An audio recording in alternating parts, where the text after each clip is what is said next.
हमारी introductory series के चौथे एपिसोड में आपका स्वागत है क्रॉप बायोलाइफ को समझना। इस एपिसोड में हम खाद्य और पोषक सुरक्षा की समस्या और इसे हल करने में क्रॉप बायोलाइफ की महत्वपूर्ण भूमिका पर चर्चा करेंगे। पिछले एपिसोड में हमने चर्चा की थी कि क्रॉप बायोलाइफ कैसे पौधों और फसलों में पोषक तत्वों के अवशोषण को बढ़ाने में मदद करता है। औद्योगिक कृषि की शुरुआत से ही सिंथेटिक रसायनों और उर्वरकों के अत्यधिक उपयोग ने हमारी मिट्टी और फसलों के स्वास्थ्य को काफी हद तक खराब कर दिया है। इन रसायनों के लंबे समय तक उपयोग और मिट्टी के खराब स्वास्थ्य ने हमारे भोजन में पोषक तत्वों को कम कर दिया है। इसका परिणाम यह है कि बढ़ती जनसंख्या की जरूरतों को पूरा करने के लिए अधिक भोजन उगाना पड़ता है। क्या आप जानते हैं कि आज हमें एक टमाटर से उतने ही पोषक तत्व प्राप्त करने के लिए 4 टमाटर खाने पड़ते हैं जितने हमारे दादा दादी को एक टमाटर से मिलते थे।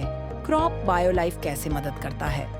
क्रॉप बायोलाइफ का उपयोग पौधों और फसलों पर करने से पौधों के मेटाबॉलिज्म में बढ़ोतरी होती है। यह बढ़ा हुआ मेटाबॉलिज्म उस मिट्टी के स्वास्थ्य को सुधारने में मदद करता है जिसमें पौधे उगते हैं। जैसा कि हमने पिछले एपिसोड में सीखा था, पौधों का तेज मेटाबॉलिज्म और स्वस्थ मिट्टी बेहतर पोषक तत्व उपलब्धता और अवशोषण का कारण बनते हैं।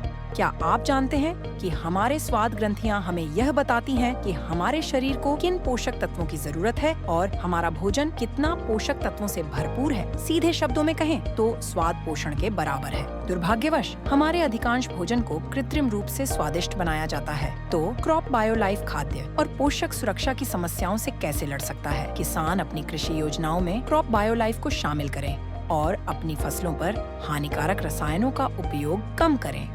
ऐसा करके हम दुनिया भर में मिट्टी के स्वास्थ्य को पुनर्जीवित कर सकते हैं। हमारे भोजन में पोषक तत्वों की मात्रा बढ़ेगी और लोगों को अपने स्वास्थ्य की जरूरतों को पूरा करने के लिए कम भोजन की आवश्यकता होगी।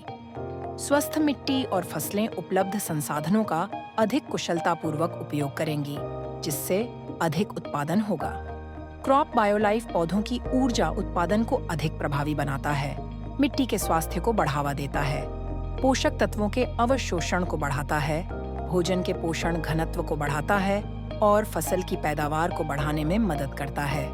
हमारे चौथे एपिसोड को देखने के लिए धन्यवाद। हम आपको अगले एपिसोड में देखने की उम्मीद करते हैं, जहां हम क्रॉप बायोलाइफ और कार्बन सीक्वेस्ट्रेशन पर चर्चा करेंगे।